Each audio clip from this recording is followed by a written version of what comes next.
This trade tree was a very popular request, and I'm so thankful that you asked for it. It's short, sweet, and to the point, impactful, and it's still going. And it directly led to some pretty unforgettable moments in the 2021 Stanley Cup playoffs. Let's take a look at the trade tree that sent Max Domi to the Montreal Canadiens and Alex Galchenyuk to the Arizona Coyotes. Things have gone a little bit differently than expected for both of these young players in their careers. Alex Galchenyuk went 3rd overall to the Montreal Canadiens in the 2012 draft, and he was part of that exciting Sarnia Sting team that also had Nail Yakupov, who went first in that very same draft. Some scouts thought Galchenyuk should have gone first. So those are the kind of expectations, that's the kind of fanfare we're talking about with this guy. Max Domi, on the other hand, yeah, he was a few years younger. He didn't go 3rd overall, but he still was a first rounder on a very high profile Team Canada team at the World Juniors. And oh yeah, he's Ty Domi's son. And when Domi's career began with the Arizona Coyotes, he was lighting it up as a young player in the league, but he also showed that he wasn't afraid to drop the mitts as well. Alex Galchenyuk, on the other hand, had a pretty typical prospect story. Oh, this kid, he's got to work harder, he's got to get better on the defensive end, we'll see if he should play wing or center, but he developed into a player who would go on to score 30 goals in one season as a member of the Montreal Canadiens. But that 30-goal season for Galchenyuk started to look like a flash in the pan, and the team very obviously started to run out of patience with the player. Max Domi, on the other hand, in the 17-18 season, his 3rd season in the NHL, put up 45 points in 82 games, which isn't bad, but it's his 2nd worst output of his career so far, and the worst pace. I've done enough of these trade trees to know that that is a change of scenery trade in the making, and the Habs and Coyotes agree. The trade was 1-for-1, Max Domi for Alex Galchenyuk. I think part of the reason this was such a highly requested trade tree is the immediate results for the Coyotes were nightmarish. Galchenyuk had 19 points and 22 assists for 41 points in 72 games in his first and only season with the Arizona Coyotes. That's not bad at all. Max Domi blew the doors off of everything. 28 goals, smashing his career high. 44 assists, 72 points, smashing his career high. Injury troubles? Nope, a full 82-game season. It looked like a clear home run for the Montreal Canadiens. Now we're going to leave Max Domi alone for a second because it took a little while for the rest of his trade to continue. Alex Galchenyuk, on the other hand, moved rather quickly. Now keep in mind, this trade was in 2018, and we're here in 2021. I'm shooting these on the 2nd day of the draft, which took forever, and the theme seems to be the same. Arizona doesn't have anybody playing for them. Like I mentioned that Domi's numbers were taking a bit of a dive, but I should also mention that before this deal, his ELC, his entry-level contract, was expiring.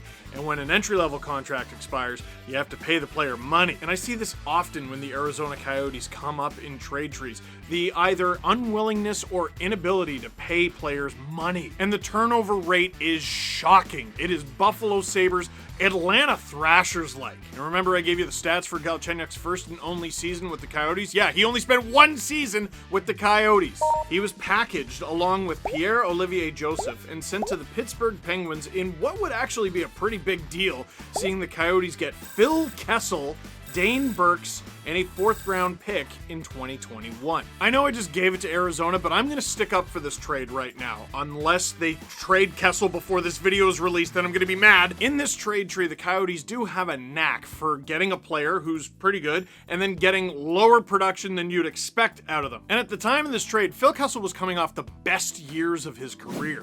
2016, Stanley Cup, could have easily won the Conn Smythe. 2017, guess what? Another Stanley Cup. Phil Kessel is a back-to-back Stanley Cup champion. The next season, the 17-18 season, no, he didn't win another cup, but it was the best regular season output of his career with 92 points. And then the following season, he followed it up with 82. And I should mention that all the while, he's got this unbelievable Iron Man streak going. He hasn't missed an NHL game in over a decade. A little sweetener for the Coyotes. Yes, Kessel does have an $8 million contract, but the cap hit for them is only 6.8 because the Leafs are covering 1.2 million of it until it's done. All of that is lining up perfectly for the Coyotes. How does he do? First season, he has 14 goals and 38 points in 70 games. by far his worst output in basically every category in many years. But here's the problem with some of the perception I've seen around that trade. Everyone was paying close attention to Phil Kessel and his struggles in the year immediately following that trade to Arizona. But then, because the Coyotes are often out of sight, out of mind, people sort of stopped paying attention. This past season, Kessel was pretty good. He had 20 goals and 23 assists for 43 points in 56 games this past season. Now, point totals from this past season kind of mess you up because it was only 56 games. Well, how good is that actually? But during the shortened season, if you took his goal and point scoring pace and applied it to an 82 game season, Kessel was on pace to have 29 goals and 62 points in 82 games.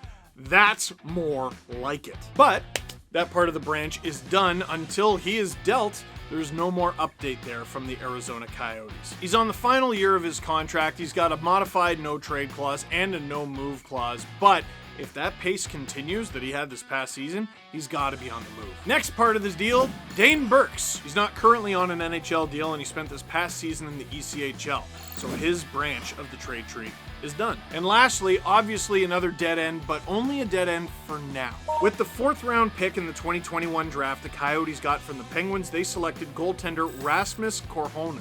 We'll have to see how his career develops, but if this trade tree is going to continue on the Arizona Coyotes side, Phil Kessel potentially getting flipped is one thing, but this guy, who knows? In my experience, giving up young Finnish goalies is a bad thing. This Leafs fan doesn't like to talk about it. Now, we're done with the Arizona Coyotes. For now, who knows? We could update this trade tree next year, a few years from now, who knows?